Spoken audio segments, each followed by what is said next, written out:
So মই ব্ৰহ্মপুত্ৰখনক মই নিজৰ ঘৰ হিচাপে ভাবো আৰু ঘৰখন যেনেকে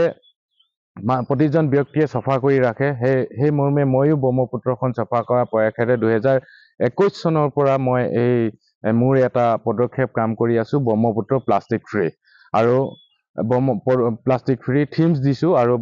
তাৰ হেৰিটো হৈছে যে কি ব্ৰহ্মপুত্ৰখন প্ৰদূষণ মুক্ত কৰা আৰু ব্ৰহ্মপুত্ৰখন প্ৰদূষণ মুক্ত কৰাৰ স্বাৰ্থেৰে মই এখন মানুহক সজাগতাৰ কাৰণে মই এখন নাও বনাই উলিয়াইছো সেইখন নাও প্ৰায় দীঘল হৈছে 33 ফুট আৰু বহল হৈছে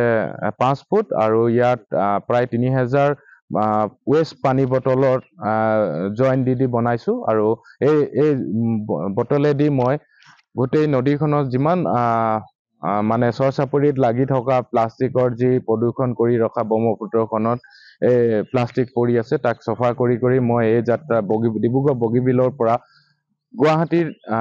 13 দিনীয়া এটা যাত্ৰা আৰম্ভ কৰিছো অহা 1 জুন তাৰিখে মই এই যাত্ৰাটো আৰম্ভ কৰিম ডিব্ৰুগড় বগীবিলৰ পৰা পুৱা 9 বজাত আৰু ইয়াৰ মোৰ উদ্দেশ্যই হ'ল যে কি ব্ৰহ্মপুত্ৰখন প্লাষ্টিক ফ্ৰী কৰা